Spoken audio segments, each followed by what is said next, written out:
ఆయన ఒక కవి, రచయిత, దర్శకుడు, కథకుడు. వీటన్నిటికంటే మించి ఆయన ఒక మంచి cinema Premikudu. At the same time దర్శక నిర్మాతలకు అందరికీ కూడా ఆయన ఒక మార్గనిర్దేశకం. మనం ముద్దుగా కళా తపస్వి అని పిలుచుకున్నా ఇప్పటికీ తను నిరంతర విద్యార్థి అని చెప్తూ ఉంటారు. భారతీయ సంస్కృతి యొక్క ఆత్మను తన సినిమాల ద్వారా మనకు అందించాలనే ప్రయత్నాన్ని చేస్తూనే ఉన్నారు.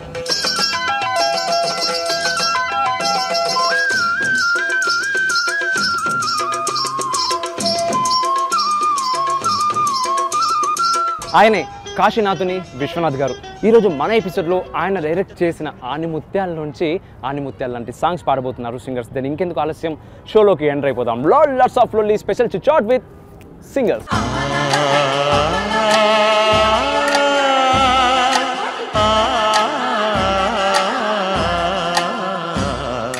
మామూలుగా విశ్వనాథ్ గారి కెరీర్ ఎలా స్టార్ట్ అయిందో ఇంకా మనం మాట్లాడుకోలేదు. ఆయన సౌండ్ ఇంజనీర్గా కెరీర్ స్టార్ట్ చేశారు. సో అక్కడి నుంచి ఇంకా ఆయన డైరెక్షన్లోకి మారిపోయారు. బట్ ఎప్పుడు కూడా ఆయన డైరెక్ట్ అవ్వాలనుకోలేదు, సినిమా ఇండస్ట్రీకి రావాలని.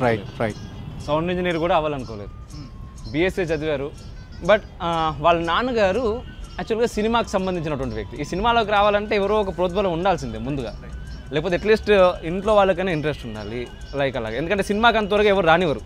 ఫస్ట్ ఆఫ్ ఆల్ ఇంట్లోనే గెలవాల్సిన వాళ్ళు చాలామంది ఉంటారు. అండ్ వాళ్ళ నాన్నగారు బిఎన్ రెడ్డి గారి కంపెనీలో వర్క్ చేసేవారు. వాహిని వాళ్ళది company name. And Vahini studios. And అక్కడ నుంచి వాళ్ళు ఒక స్టూడియో కొత్తగా స్టార్ట్ చేస్తున్నప్పుడు బీఎస్సీ అప్పుడే అయిపోయింది విశ్వనాథ్ గారిది. సో మా వాడికి ఏదైనా ఉద్యోగం చూడొచ్చు కదా అంటే, ఓకే మద్రాసులో మన స్టూడియో ఒకటి స్టార్ట్ అవుతుంది, మరి దాంట్లోకి వెళ్తాడా అనగానే అలా మద్రాసుకి వెళ్ళారు ఏదో చేద్దామని చెప్పేసి జాబ్ కోసం. అక్కడ అసిస్టెంట్ సౌండ్ ఇంజనీర్. సాహితీ పరంగా అండ్ చిన్నప్పటి నుంచి పద్య రచన పైన మక్కువ ఎక్కువ అంట. పద్యాలు కూడా చాలా రాశారంట. ఛందస్సు అవన్నీ నేర్చుకున్నారు, తెలుగు ఛందస్సు. చిన్నప్పటి నుంచి ఇంట్రెస్ట్ అవన్నీ కూడా.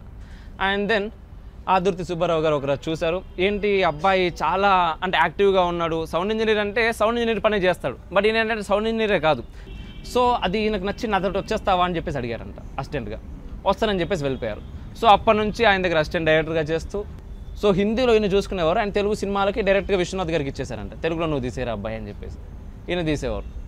అండ్ అలా మధ్యలో చాలా సినిమాలకి డైరెక్ట్గా నువ్వే డైరెక్షన్ చేయు అని చెప్పేసి వచ్చినా కూడా గురువు గారు ఉన్నారు, నేను చేయను, ఆయన ఇవ్వండి అని చెప్పేసి అలా చేస్తే కొన్ని రోజులకి అండ్ ఇంకా నా వల్ల కాదు, తెలుగు నీకు వచ్చిన ఆపర్చునిటీస్ నువ్వు పోగొట్టుకోకు, నువ్వు చేయు అని చెప్పి ఆయన చెప్తే ఆ తర్వాత ఆయన ఎంటర్ అయ్యారు డైరెక్టర్గా.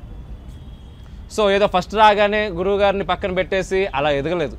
ఓ పద్ధతి ప్రకారం ఆయన చేశారు కాబట్టి ఇప్పటికీ ఆయన మనం గుర్తుంచుకుంటున్నాం, ఆ స్థాయిలో ఉన్నారు. సూపర్. అండ్ నెక్స్ట్, రేపల్లె వేచెను వేణువు వేచెను, రేపల్లె వేచెను వేణువు వేచెను, వనమెల్ల వేచెనురా,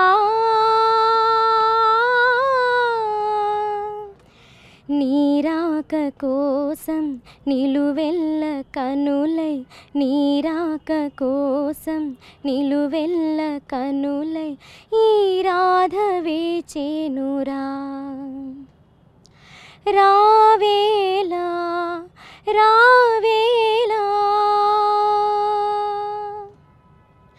కోకిలమ్మ కూయనన్నది నీవు లేవని, గున్నమామి పూయనన్నది నీవు రావని, ఆ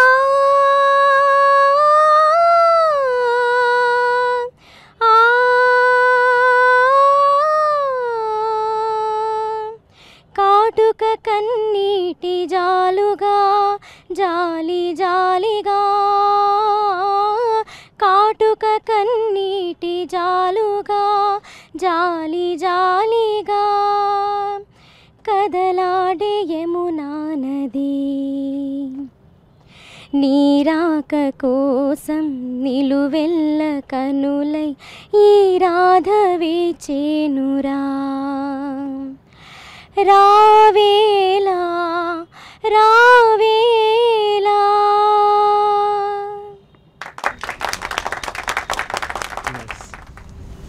అండ్ మీ దగ్గరకు వచ్చేసాం మళ్ళీ. సిన్ని సిన్ని కోరికలడగా శ్రీనివాసుడు నన్నడగా,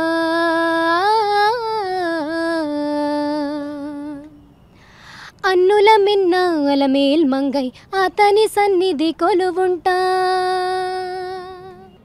ఎగిరిన మనసుకు ఎరలేలే ఏలిక సెలవిక శరణేలే ఎగిరిన మనసుకు ఎరలేలే ఏలిక సెలవిక శరణేలే ఎవరికి తెలియని కథలివిలే ఎవరికి తెలియని కథలివిలే ఎవరు చెప్పగా ఇక ఏలే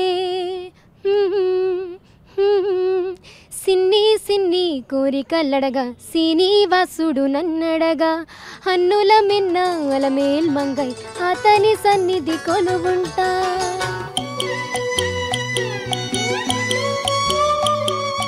అండ్ మామూలుగా నేను ఇంతకుముందు చెప్పినట్టుగా ఆయన ఏ పాటకైనా అంటే సిచ్యువేషన్ అంటే ఇంతకుముందు ఇప్పుడేంటంటే ఫస్ట్ మనం ట్యూన్ చేస్తాం మ్యూజిక్ డైరెక్టర్స్ చేసిన తర్వాత లిరిక్స్ రైటర్కి ఇస్తే అతను లిరిక్స్ రాస్తారు ప్రజెంట్ నడిచే ట్రెండ్ అంతా అలాగే ఉంది బట్ ఇంతకుముందు స్టార్టింగ్లో ఏంటంటే ఫస్ట్ లిరిక్స్కి ప్రియారిటీ ఇచ్చేవారు అంటే ఫస్ట్ అంటే లిరిక్ రైటర్కి ఎటువంటి అంటే ఇంతలో రాయాలి అంటే ట్యూన్ చేస్తే ఏంటంటే కొన్నిసార్లు భావాలని ఏంటంటే తగ్గించుకోవాల్సి వస్తుంది అంటే లిమిటేషన్స్ ఉంటాయి వాళ్ళకి బట్ ఎప్పుడైతే మనం ఇవ్వకుండా మీ ఇష్టం ఉన్నట్టుగా రాయనప్పుడు ఆ లిమిటేషన్స్ అనేవి ఏవి ఉండవు సో ముఖ్యంగా కేవి మహాదేవన్ గారు ఆయన ఫస్ట్ లిరిక్స్ ఆ తర్వాత ట్యూన్ ఇచ్చి లిరిక్ అనేది అసలు చాలా తక్కువ పాటలకు చేశారంట అండ్ దీంట్లో కూడా ఈయన సినిమాలకి విశ్వనాథ్ గారు కూడా ఫస్ట్ ఏదైతే స్క్రిప్ట్ రాసుకుంటారో ఆ టైంలోనే మనం ఇంతమంది అనుకున్నట్టుగా ఒక సాంగ్ సిచ్యువేషన్ ఆ సిచ్యువేషన్లో ఆ సాంగ్ ఖచ్చితంగా ఉండాలనిపిస్తుంది మనకు కూడా చూసినప్పుడు అండ్ ఆ సిచ్యువేషన్లో సాంగ్కి ఫస్ట్ లీడ్ కూడా తనే రాసుకునేవారంట అంటే ఫస్ట్ పల్లవి మట్టికి అండ్ ఈ సాంగ్ వచ్చేసి మన హైదరాబాద్ నుంచి మద్రాస్కి వెళ్తున్నారంట ఎవరు సిరివెన్నెల సీతారామ శాస్త్రి గారు అండ్ కె విశ్వనాథ్ గారు వెళ్ళేటప్పుడు ఎయిర్పోర్ట్లో ఏంటంటే మాస్టరు మనది సిచ్యువేషన్ ఓకే అయిందా అనగానే ఆ ఓకే అయింది ఇది సిచ్యువేషన్ అని చెప్పారంట చెప్పగానే ఓకే సాంగ్ రాయాలి ఇక్కడ నుంచి ఎయిర్పోర్ట్లో ఇక్కడ ఫ్లైట్ ఎక్కారు ఫస్ట్ స్టార్ట్ అయింది ఫస్ట్ లిరిక్ ఫ్లైట్లో అక్కడ ఫ్లైట్ ల్యాండ్ అయ్యేలోపు సాంగ్ అయిపోయింది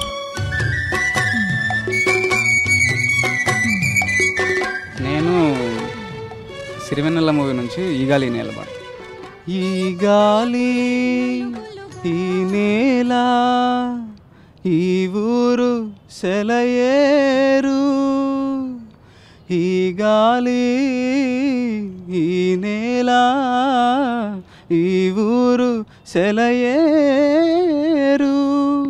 నన్ను గన్న నా వాళ్ళు నా కళ్ళలో గిళ్ళు నన్ను గన్న నా వాళ్ళు నా కళ్ళలో గిళ్ళు ఈ గాలి ఈ నేల చిన్నారి గొరవంక కూసేను ఆ వంక నా రాక తెలిసాక వచ్చేను నా వంక